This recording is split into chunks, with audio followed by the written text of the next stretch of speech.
بسم اللہ الرحمن الرحیم۔ رکوع میں شامل ہوتے وقت تکبیر تحریمہ کا حکم۔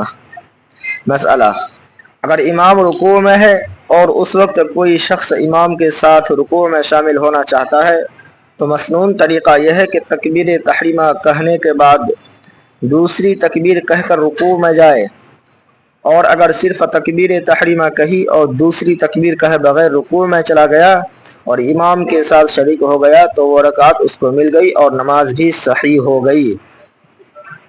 تکبیر تحریمہ رکوع کی حالت میں نہ کہے ورنہ نماز صحیح نہ ہوگی، لیکن بعض لوگ ایسی غلطی کرتے ہیں کہ وہ تکبیر تحریمہ نہیں کہتے بلکہ رکوع کی تکبیر کہتے ہوئے سیدھے رکوع میں شامل ہو جاتے ہیں، ہاتھ نہیں اٹھاتے، تو اس کی بھی نماز صحیح نہیں ہوتی ہے۔ اوقات مکروہ۔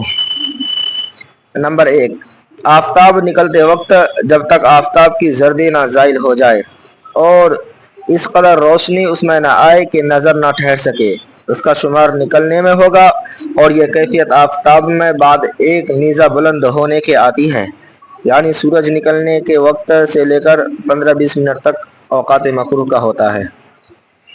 نمبر 2، ٹھیک دوپہر کے وقت جب تک آفتاب ڈھل نہ جائے۔ نمبر 3، آفتاب میں سرخی آ جانے کے بعد غروب آفتاب تک، یعنی سورج ڈوبنے کے بعد تک۔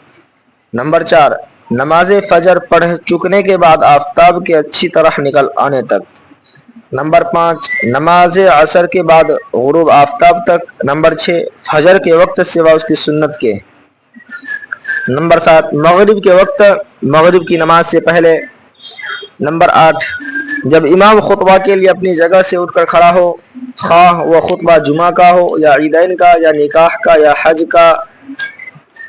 نمبر 9، جب فرض نماز کی تکبیر کہی جاتی ہو، ہاں اگر فجر کی سنت نہ پڑھی ہو اور کسی طرح یہ یقین ہو جائے کہ ایک رکعت جماعت سے مل جائے گی تو فجر کی سنتوں کا پڑھ لینا مکروہ نہیں۔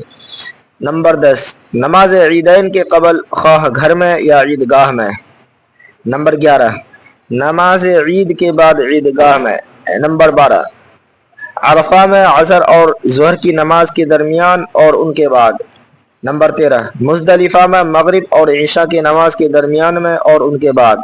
نمبر 14، نماز کا وقت تنگ ہو جانے کے بعد سوا فرض وقت کے اور کسی نماز کا پڑھنا، خواہ وہ قضاء واجب ترتیب ہی کیوں نہ ہو۔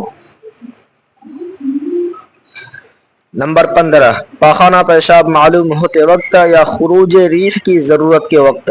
نمبر 16، کھانا آ جانے کے بعد اگر اس کی طبیعت کھانا کھانے کو چاہتی ہو اور خیال ہو کہ اگر نماز پڑھے گا تو اس میں جی نہیں لگے گا، اور یہی حکم ہے تمام ان چیزوں کا جن کو چھوڑ کر نماز پڑھنے میں جی نہ لگنے کا خوف ہو۔ ہاں اگر نماز کا وقت تنگ ہو تو پھر پہلے نماز پڑھنے میں کچھ کراہت نہیں۔ نمبر 17، آدھی رات کے بعد عشاء کی نماز پڑھنا۔ نمبر 18، ستاروں کی بکثرت نکل آنے کے بعد مغرب کی نماز پڑھنا۔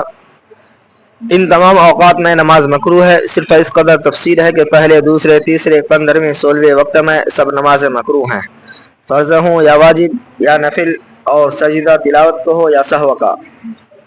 اور پہلے 3 وقتوں میں کوئی نماز شروع کی جائے تو اس کا شروع کرنا بھی صحیح نہیں، اور اگر نماز پڑھتے پڑھتے ان میں سے کوئی وقت آ جائے تو نماز باطل ہو جاتی ہے، یعنی 3 وقتوں میں سے کوئی وقت، مگر ہاں 6 چیزوں کا شروع کرنا ان 3 وقتوں میں بھی صحیح ہے۔